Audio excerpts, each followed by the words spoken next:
আসসালামু আলাইকুম সবাইকে। আশা করি সবাই ভালো আছেন। আহ, অনেক দিন মন খুলে কথা বলা হয় না। তো আজকে মনে হলো যে আমি আমার জন্মস্থান কুমিল্লায়, আমার নিজের বাড়িতে। তো মনে হলো জুলাই আন্দোলন পরবর্তী 9 মাস পেরিয়ে গেছে। আমাদের মুক্তিযুদ্ধ হয়েছিল 9 মাস ধরে। 9 মাস যুদ্ধ করে আমরা দেশ স্বাধীন করেছিলাম। তো 24-এর এত বড় একটা গণ অভ্যুত্থানের পরে 9 মাস পর কী পেলাম, কতটুকু পেলাম, প্রত্যাশা কতটুকু ছিল বা কোন দিকে আমরা যাচ্ছি, সেগুলো নিয়ে আমার নিজের ভাবনা, নিজের চিন্তা, সেগুলো একটু সবার সাথে শেয়ার করি।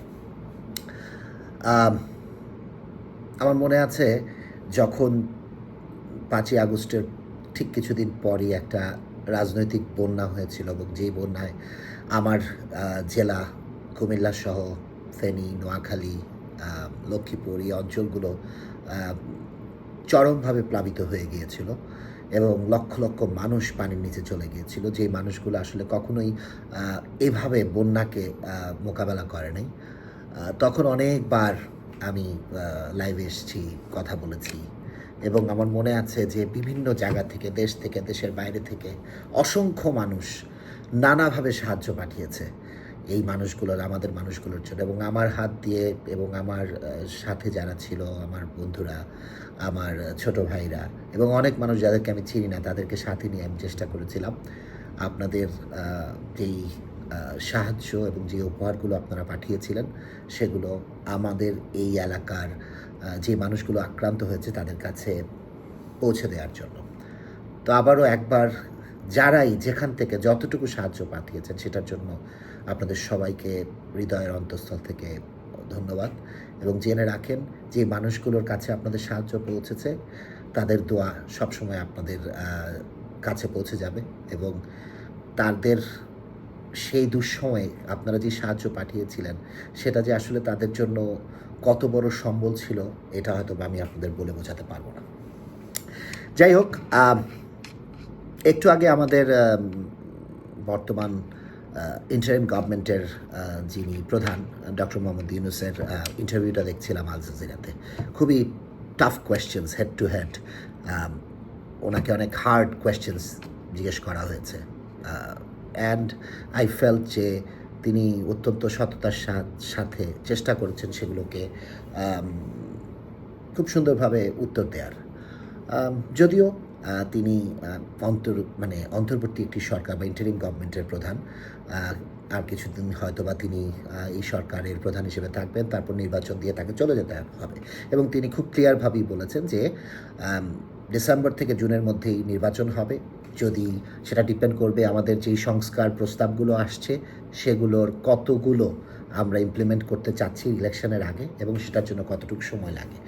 কিন্তু ডিসেম্বর থেকে জুনের মধ্যেই ইন্টারিম গভর্নমেন্ট বাংলাদেশকে একটি সুন্দর স্বচ্ছ নির্বাচন দিয়ে তারা নির্বাচিত সরকারের কাছে ক্ষমতা হস্তান্তর করে চলে যাবেন। তো এটা অত্যন্ত একটি, আমারও মনে হয় নির্বাচন দেওয়া উচিত, এবং নির্বাচিত সরকারের কাছে, যে সেটা যেই হোক, যারাই হোক, তাদের কাছে ক্ষমতা হস্তান্তর করে এই ইন্টারিম গভর্নমেন্টকে, ডক্টর মোহাম্মদ ইউনূসকে সসম্মানে বিদায় নেওয়া উচিত। তারপর দেখা যাবে যে আসলে বাংলাদেশ কোন পথে এগোয়। কিন্তু আমরা যদি একটু পেছনে ফিরে যাই, যে আসলে কি হওয়া উচিত ছিল, এই যে একটা সুযোগ, আমাদের বদরুদ্দীন ওমর বলেছেন যে আসলে বাংলাদেশের ইতিহাস যদি আমরা পর্যালোচনা করি তাহলে চারটা সময় খুব গুরুত্বপূর্ণ: 1952, 1971, 1990 এবং 2024।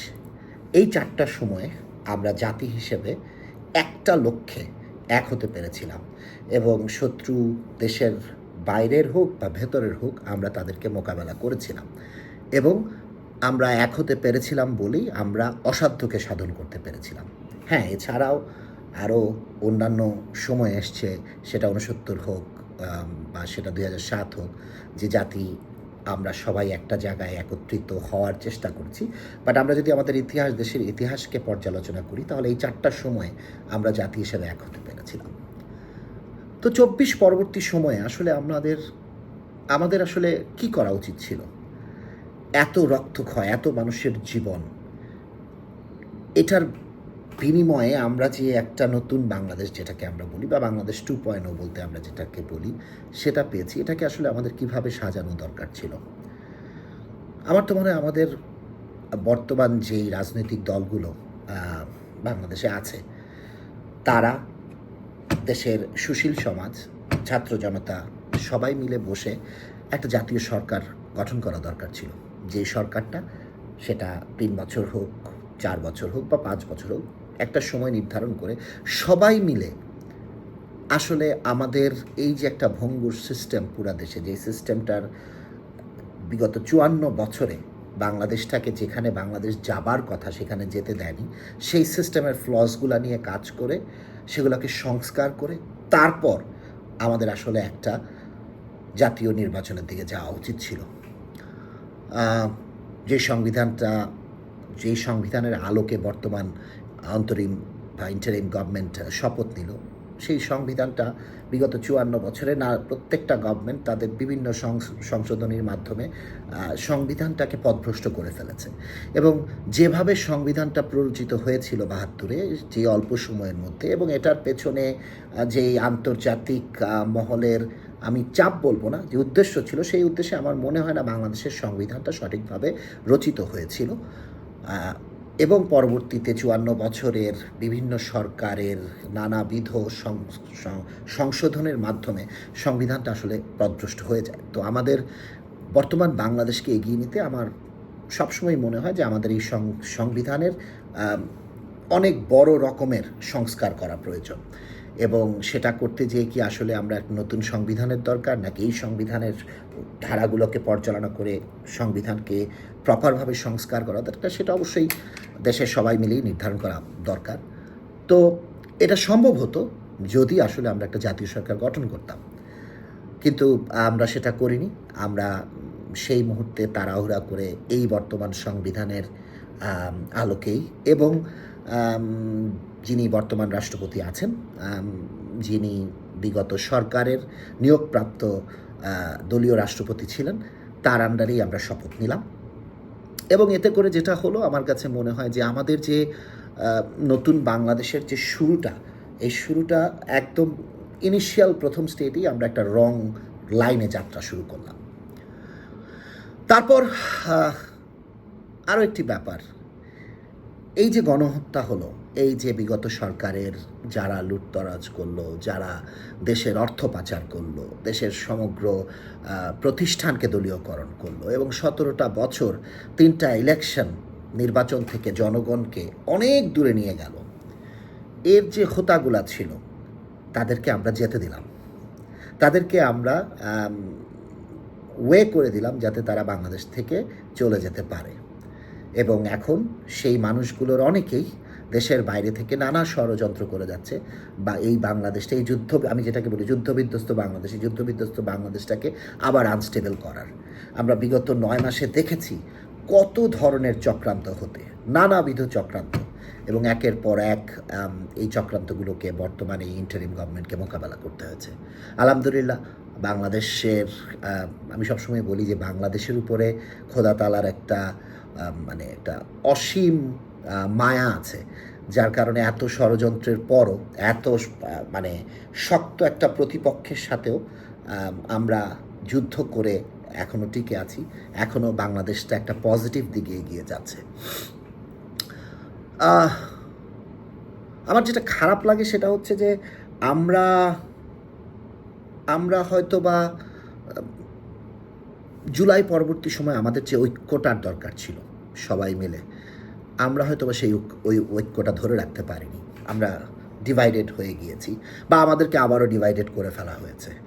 আমরা বিভিন্ন রাজনৈতিক দল তাদের নিজেদের এজেন্ডা নিয়ে কাজ করছে, এবং সামনের নির্বাচনে কে ক্ষমতায় আসবে সেটাই তাদের ফোকাস।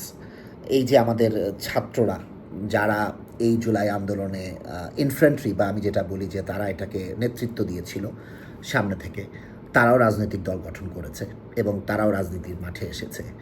এবং বাংলাদেশের রাজনীতির মাঠটা তো আসলে আমি যেটা বলবো, যেটা প্রপারলি স্ট্রাকচার্ড না।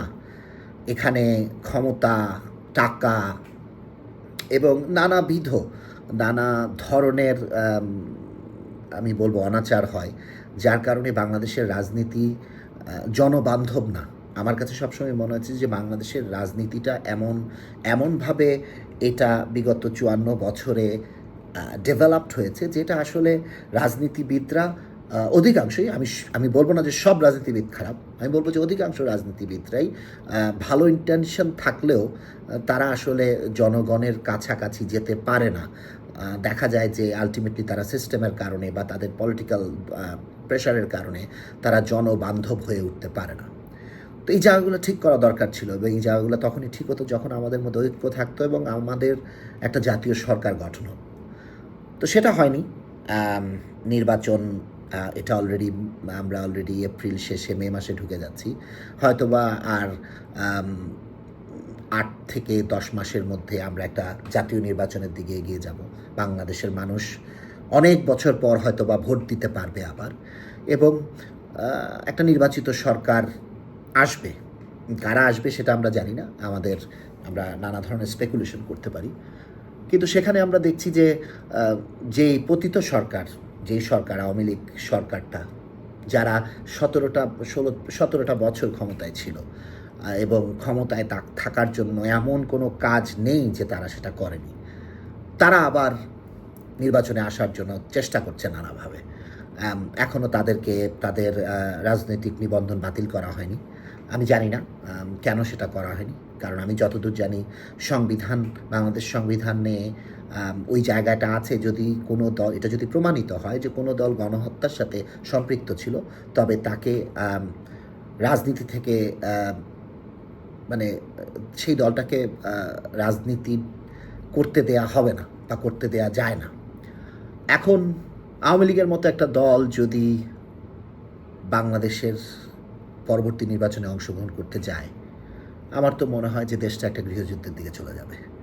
কারণ তাদের মধ্যে যে ক্রোধ, তাদের মধ্যে যে আক্রোশ, তাদের মধ্যে যে ক্ষোভ, তাদের মধ্যে যে প্রতিশোধের স্পৃহা, যেটা আমরা তাদের দলীয় সভানেত্রীর প্রতিদিনের বক্তব্যগুলোতে আমরা দেখতে পাই বা শুনতে পাই। দেখতে তো আর পাই না, ওনাকে তো এখনও দেখা যায়নি, শুনতে পাই।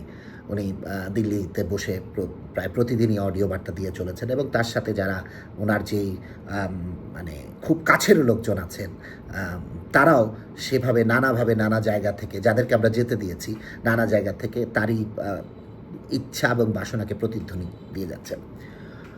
তো হ্যাঁ, আওয়ামী লীগের একটা বিশাল জনগোষ্ঠী আছে যারা আওয়ামী লীগকে সাপোর্ট করে, এবং জীবনের একটা সময়ে আমিও আওয়ামী লীগের এই দলটাকে সাপোর্ট করতাম। এটা মিথ্যা কথা বা এটা অস্বীকার করার কোনো যোগ্য নেই। যেহেতু একটা মুক্তিযোদ্ধা পরিবারে জন্ম হয়েছে, জন্মের পর থেকেই শুনে এসেছি বঙ্গবন্ধু শেখ মুজিবুর রহমানের অবদানের কথা, তিনি কি করেছেন, আমাদের স্বাধীনতা যুদ্ধে তার অবদানের কথা, ৭ই মার্চের ভাষণ বারবার আমাদেরকে শোনানো হয়েছে, এবং ইতিহাসের একটা সাইড আমাদেরকে পড়ানো হয়েছে, যেখানে ইতিহাসের আরেকটা অনেক বড় অধ্যায় বা একটা অন্য সাইড আমরা জানতে পারিনি, শুনতে পারিনি। এখন হয়তো বা বয়সের সাথে, সময়ের সাথে আমরা জানতে পারছি যে ভালো সাইডটা কী ছিল, খারাপ সাইডটা কী ছিল, এবং দল হিসেবে আওয়ামী লীগ তখনও কেমন একনায়কতন্ত্রের প্রতি তাদের ভালোবাসা ছিল, এবং বিগত ১৭ বছরে তো সেটার আরেকটি রূপ, সেটার আরও অনেক বড় রূপ আমরা দেখতে পেলাম। তো আওয়ামী লীগকে যদি ইলেকশনে বা নির্বাচনে আনার চেষ্টা করা হয়, আমার মনে হয় সেটার আগে আওয়ামী লীগের বিচার হওয়া দরকার। তারা যে অপকর্মগুলো করেছে, তারা যে হত্যাকাণ্ডগুলো ঘটিয়েছে, তারা যে লুটতরাজ করেছে, তারা যে অর্থ পাচার করেছে, তারা যেভাবে আমাদের বিভিন্ন প্রতিষ্ঠানকে, রাষ্ট্রীয় প্রতিষ্ঠানকে দলীয়করণ করেছে, এবং সর্বোপরি তারা যে দেশটাকে একটা গণতন্ত্রের নাম দিয়ে তারা যে একটা ফ্যাসিস্ট ব্যবস্থা কায়েম করেছিল, সেটার জন্য তাদেরকে বিচারের সম্মুখীন হওয়া উচিত, এবং তাদের বিচারটা হওয়া উচিত। এবং আমি মনে করি বিচারটা সঠিকভাবে হওয়া উচিত। যে এখন যেরকম হাজার হাজার রাজনৈতিক মামলা দেয়া হচ্ছে তাদের দলীয় নেতাদের এবং কর্মীদের উপরে, আমার মনে হয় যে এই জায়গাটা স্বচ্ছ হওয়া দরকার এবং অবশ্যই তাদেরকে ওই বিচার মোকাবেলা করার স্কোপ দেওয়া দরকার। একজন বাংলাদেশ রাষ্ট্রের নাগরিক হিসেবে তাদের সেই অধিকার আছে, তো সেটা তাদেরকে দেওয়া দরকার। তাইলে তারা যাতে এসে যাতে বিচারের মোকাবেলা করে এবং এটা প্রমাণিত হলে তারা যাতে সাজাপ্রাপ্ত হয়। এটার পর যদি আওয়ামী লীগের মানে কোনো সৎ নেতা বেঁচে থাকে, তখন দেশ বা রাষ্ট্র বা জনগণ যদি চায় তারা তখন আবার রাজনীতিতে আসবে কি না সেটা তখন বিবেচনা করা যাবে। বাট এগুলো ছাড়া আওয়ামী লীগকে যদি ফিরতে দেওয়া হয় তাহলে আমার কাছে মনে হয় যে দেশটা আসলে গৃহযুদ্ধের দিকে চলে যাবে। কেন আমি এটা মনে করি? কারণ দেখেন, বাংলাদেশটা আসলে দুই ভাগে ভাগ হয়ে গেছে। একটা ভাগ মনে করে যে আওয়ামী লীগ এবং আওয়ামী লীগের যারা সাপোর্টার, সেটা দেশে হোক দেশের বাইরেও হোক, সেটা একটা অংশ। আর আরেকটা হচ্ছে বাকিরা সবাই, যারা মনে করে যে না, বাংলাদেশে একটা গণতান্ত্রিক ব্যবস্থা চালু থাকুক, বাংলাদেশে গণতন্ত্রের নামে কোনো বাকশাল না আসুক, কোনো হাসিনাতন্ত্র না আসুক, বাংলাদেশে আসলেই একটা গণতান্ত্রিক ব্যবস্থা থাকুক। এবং এই ভাগটা থেকে যাবে। এই যে একটা ডিভাইডেশন হয়েছে, এটা আর কখনো দূর হবে না। সো আমরা যারা মাঠে গিয়েছিলাম, আমরা তো আসলে আর কোনো ছাত্র নেতাকে চিনতাম না, আমরা নায়েবকে চিনতাম না, আসিফকে চিনতাম না, মাহফুজকে চিনতাম না, বা হান্নানকে চিনতাম না। আমরা দেখেছি যে আমাদের সন্তানেরা, আমাদের ছোট ভাইয়ের ভাই বোনেরা গুলি খাচ্ছে, মারা যাচ্ছে, ছাত্র জনতা উপরে অত্যাচার হচ্ছে। এবং এই যে পুঞ্জীবিত ক্ষোভ আমাদের, এই যে 17 বছর ধরে আমরা আমাদের অধিকার থেকে নানাভাবে বঞ্চিত হয়েছি, এই ক্ষোভটা তখন আউটবাস্ট হিসেবে এসেছে এবং এর মাধ্যমেই একটা গণ অভ্যুত্থান হয়েছে।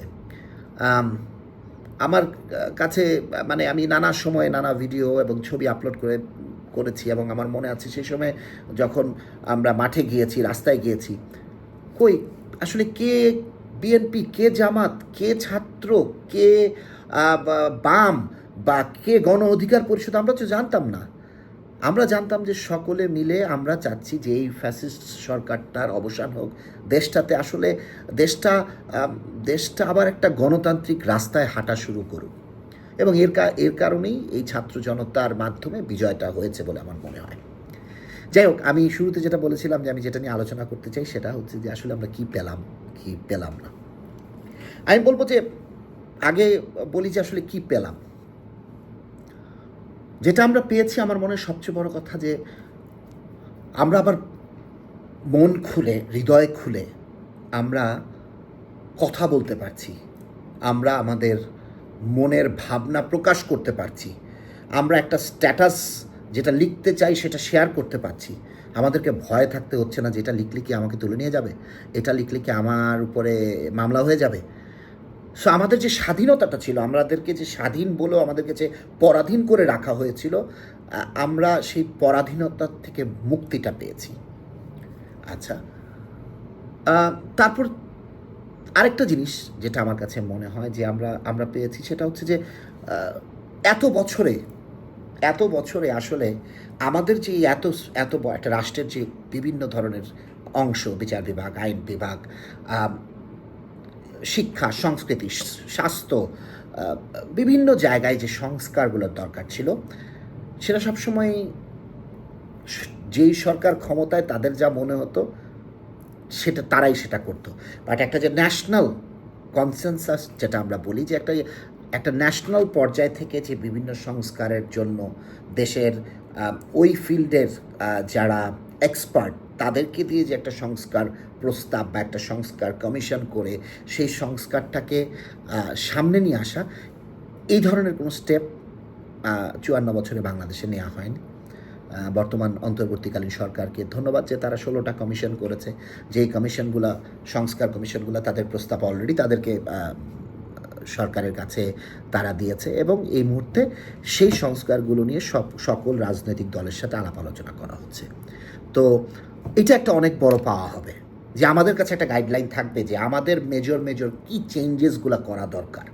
এখন আমরা কতটুকু করতে পারবো বা কতটুকু ইমপ্লিমেন্টেশন করতে পারবো সেটা তো সময় বলে দিবে, বা পরবর্তী নির্বাচিত সরকার তারা কোন দিকে এটাকে নিয়ে যায় সেটা বলে দেবে। বাট অ্যাটলিস্ট আমাদের কাছে একটা গাইডলাইন থাকবে, যেটা আমাদের কাছে কখনোই ছিল না, এবং আমার কাছে মনে হয় যে এটা অত্যন্ত অত্যন্ত জরুরি ছিল।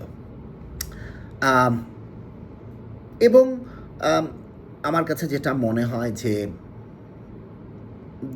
আমাদের যে এই মুহূর্তে যে ফরেন পলিসি বা পররাষ্ট্রনীতিটা আছে অন্তর্বর্তীকালীন সরকারের, সেটা আমার মনে হয় যে বিগত সরকারগুলো থেকে ডিফারেন্ট।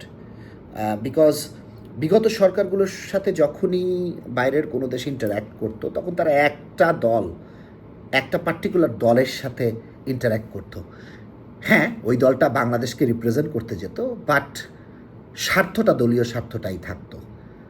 বাংলাদেশে আনফর্চুনেটলি ব্যক্তির চেয়ে দলের চেয়ে ব্যক্তি বড়, এবং রাষ্ট্রের চেয়ে দল বড়, দলের চেয়ে ব্যক্তি বড়। হওয়া উচিত ছিল ব্যক্তির চেয়ে দল বড়, দলের থেকে রাষ্ট্র বড়। আমাদের এটা হয়ে গেছে পুরোটাই উল্টা, এবং উল্টা হয়ে যাওয়ার কারণেই আমাদের আসলে আমাদের পররাষ্ট্রনীতি এই যাবৎকাল পর্যন্ত আমরা ওই যেটা বললাম, বাংলাদেশ যেখানে যাওয়ার কথা ছিল সেখানে আমরা যেতে পারিনি। তা আমার মনে হয় যে এই যে একটা দুয়ার উন্মোচন হলো, এই দুয়ারটা দিয়ে যেই বাতাসটা আসবে, আমাদের উচিত সেই দুয়ারটাকে আরও প্রশস্ত করে দেয়া, আমাদের উচিত দুয়ারটাকে আরও অনেক বড় করে খুলে দেয়া। আমি যেহেতু একজন চলচ্চিত্র কর্মী, আমি চলচ্চিত্র অঙ্গনে আমার জীবন, ওটা নিয়ে আমার নিঃশ্বাস বিশ্বাস, এবং ওটা নিয়েই আমার ধ্যান ধারণা, স্বপ্ন চেতনা, বাসনা সবই। আনফর্চুনেটলি চলচ্চিত্র অঙ্গনে আমরা আসলে তেমন কোনো সিগনিফিক্যান্ট ডেভেলপমেন্ট বিগত 9 মাসে দেখিনি। সেটা একটা আমার খুব কষ্টের জায়গা। আমার এই কয়েকদিন আগেও এটা নিয়ে সরকারির কিছু লোকজনের সাথে এবং অত্যন্ত উঁচু লেভেলের কিছু লোকজনের সাথে কথা হচ্ছিল, যেখানে আমরা ইন্টারাক্ট করে আমরা আসলে কি চাই। যেটা আমরা দেখেছি যে জুলাই পরবর্তী সময়ে অনেক গ্রুপ চলচ্চিত্রকে সংস্কারের জন্য, অনেক ক্রিয়েটিভ মাইন্ড, অনেক ইয়াং চলচ্চিত্র কর্মীরা নানা ধরনের সংস্কার প্রস্তাব দিয়েছে। কিন্তু আনফর্চুনেটলি আমরা কোথায় জানি, চলচ্চিত্রটা হয়তো ওই যে এটাকে শিল্প ঘোষণা দেওয়া হলেও এটাকে আসলে ওইভাবে কেউ হয়তো বা সিরিয়াসলি এখন পর্যন্ত নেয়নি। না হলে আমাদের বর্তমান বাংলাদেশে মানে চলচ্চিত্র শিল্পটা কমায় ছিল, এবং এখনও এটা সামাও কমাই আছে। হ্যাঁ, ঈদের ছবিগুলো ভালো যায়, ঈদের ছবিগুলো হয়তো বা কিছুটা আলোর মুখ দেখে, বাট আপনি তো 5% এক্সেপশন ক্যানট বি এক্সাম্পল। আপনি ঈদের 4টা ছবি বা ঈদের 5টা ছবি 2 ঈদের ভালো করলো, তা দিয়ে তো আসলে একটা চলচ্চিত্র ইন্ডাস্ট্রি বাঁচে না, একটা চলচ্চিত্র শিল্প বাঁচে না। এটার একটা কম্বাইন্ড পলিসি দরকার, কম্বাইন্ড স্ট্র্যাটেজিক পজিশনিং দরকার, এবং প্রবলেমগুলোকে আইডেন্টিফাই করা দরকার। তো আমাদের যেই বললাম যে আলোচনাতে আমি ছিলাম, সেখানে ওটাই বলার চেষ্টা করেছি যে আসলে আমাদের চলচ্চিত্রকে বাঁচাবার জন্য বা চলচ্চিত্রকে ফিরিয়ে আনবার জন্য আমাদের আসলে একটা জাম্প স্টার্ট দরকার, এবং এই জাম্প স্টার্টটার জন্য রুট কজগুলো যেগুলো আছে, যেগুলো আমরা অলমোস্ট সবাই জানি, সেগুলো আইডেন্টিফাই করা আছে যে আমাদের আসলে প্রবলেমগুলো কী। আমাদের প্রবলেমগুলো হচ্ছে আমাদের কোনো বক্স অফিস নেই, আমাদের কোনো প্রপার ডিস্ট্রিবিউশন সিস্টেম নেই, আমাদের কোনো সেন্ট্রাল সার্ভার নেই, আমাদের কোনো টিকিট নেই, আমাদের হলের সংখ্যা একদমই কমে গেছে, আমাদের যেই সিনেপ্লেক্সগুলো আছে সেগুলোতে যে প্রযোজকদেরকে যে পার্সেন্টেজ দেওয়া হয় সেটা অত্যন্ত নগণ্য, এবং এছাড়াও আমাদের কোনো ফিল্ম ইনস্টিটিউট নেই, প্রপার ফিল্ম ইনস্টিটিউট নেই, আমাদের কোনো ফিল্ম কমিশন নেই, এবং নানাবিধ প্রবলেমগুলো আছে। আমাদের যে এফডিসির অবস্থা খুবই খারাপ। তো প্রবলেমগুলোর কথা আমরা সবাই জানি, এবং সর্বোপরি আমি যে বোর্ডটাতে ছিলাম, সার্টিফিকেশন বোর্ড, এখনও সার্টিফিকেশন বোর্ড সেই আওয়ামী লীগের আমলের যে ভঙ্গুর আইনটা আছে সেটা দিয়েই পরিচালিত হচ্ছে। সো সার্টিফিকেশন বোর্ডের জন্য নতুন আইন দরকার। এই সবগুলোকে দেখে আসলে আমার যেটা মনে হয় যে চলচ্চিত্রকে নিয়ে গভীরভাবে ভাবা উচিত, এবং এটার দিকে আসলেই অত্যন্ত দূরদর্শী এবং একটা ক্রিটিক্যাল আই দিয়ে এটাকে দেখা উচিত, যেটা আনফর্চুনেটলি আমরা করতে পারি নাই। আমি জানি না আসলে কতটুকু করতে পারবে এই সরকার, বিকজ নির্বাচন চলে আসতেছে, সবাই নির্বাচন নিয়ে দৌড়াতে থাকবে। এত বড় যজ্ঞ, নির্বাচন তো একটা বিশাল ব্যাপার, জাতীয় নির্বাচন হবে, নানা ধরনের কেওয়াস হবে, নানা ধরনের ওপিনিয়ন, নানা ধরনের দল, ওইদিকে আওয়ামী লীগ চলে আসার চেষ্টা করবে, আন্তর্জাতিক প্রেশার থাকবে। তো এত কিছুর মধ্যে আসলে চলচ্চিত্র কতটুকু জায়গা পাবে আমি জানি না। তো তারপরও একজন চলচ্চিত্র কর্মী হিসেবে আমি বলে যাব, চিৎকার করে যাব, আমরা চিৎকার করে যাব, কেউ যদি শোনে, কেউ যদি আমাদের জন্য কিছু একটা করে। আসলে কি মানে যেটা খারাপ লাগে যে এতগুলো মানুষ জীবন দিল, এতগুলো মানুষ, এত হাজার হাজার মানুষ আহত হলো, এরপরও কি আমরা এই সুযোগটাকে কাজে লাগাতে পারলাম না? এরপরও কি বাংলাদেশ আগের মতো আবার সেই একই রাস্তায় হাঁটা শুরু করবে? আবারও নির্বাচন পরবর্তী একটা সরকার আসবে যারা এসে সেই আগের মতোই দেশটাকে শোষণ করার চেষ্টা করবে? ইভেন বর্তমান সরকারের মধ্যেও কিছু কিছু উপদেষ্টার মানে যদিও অধিকাংশ উপদেষ্টাই খুবই ভালো কাজ করার চেষ্টা করছেন, তারপরও কিছু কিছু ঘটনা যখন শুনি যে একটা উপদেষ্টার পিএস বা একটা উপদেষ্টার এপিএস 300-400 কোটি টাকা দুর্নীতি করে ফেলছে, এটা যখন শুনি তখন আসলে কষ্টে বুকটা ফেটে যায় যে এ ধরনের ঘটনা আমরা কেন শুনবো? এ ধরনের ঘটনা তো আমরা এক্সপেক্ট করি না।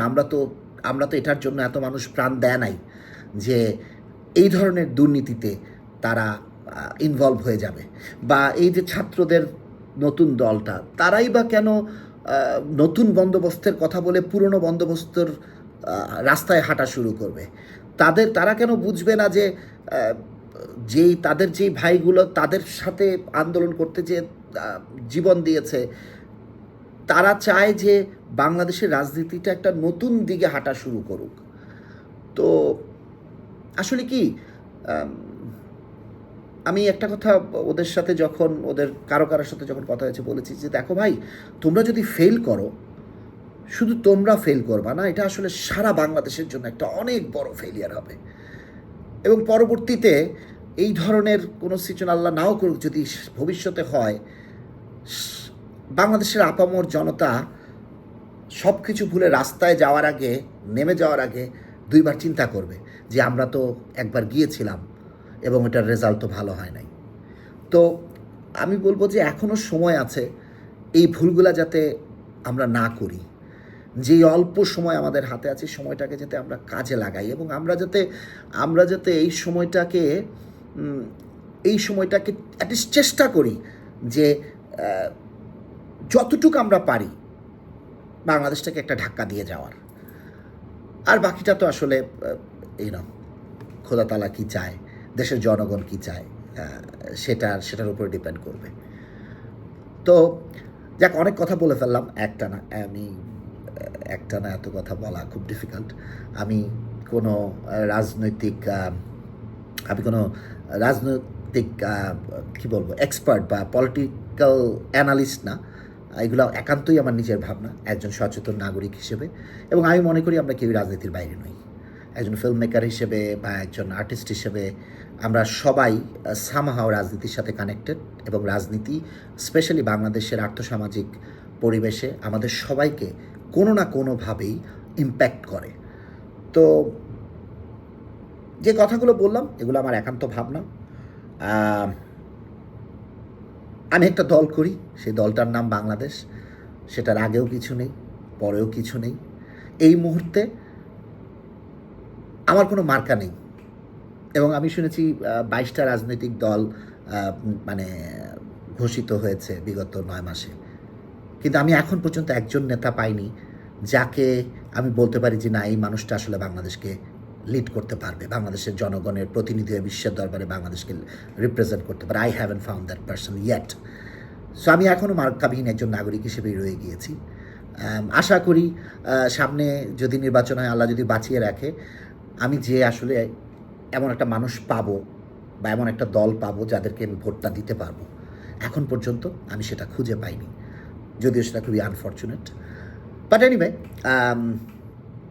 আর বেশি কিছু বলতে চাই না, শুধু এতটুকুই বলবো যে আমরা অনেক স্বপ্ন নিয়ে এই নতুন বাংলাদেশটার যাত্রার সাথে সম্পৃক্ত হয়েছি। আমাদের স্বপ্নটা যাতে ভেঙে না যায়, কারণ আমাদের স্বপ্নটা যদি ভেঙে যায় বা আমাদের স্বপ্নটা যদি ভুল পথে চলে যায়, এটা বাংলাদেশের জন্য অনেক বড় ক্ষতি হয়ে যাবে। আসুন সবাই যে যার জায়গা থেকে চেষ্টা করি যাতে বাংলাদেশটা সঠিক পথে আগায়। সবাই ভালো থাকবেন, আবার কখনো কথা হবে। বাংলাদেশ এগিয়ে যাক, বাংলাদেশটা ভালো থাকুক এবং এর সাথে আমরাও যাতে সবাই ভালো থাকি। ধন্যবাদ।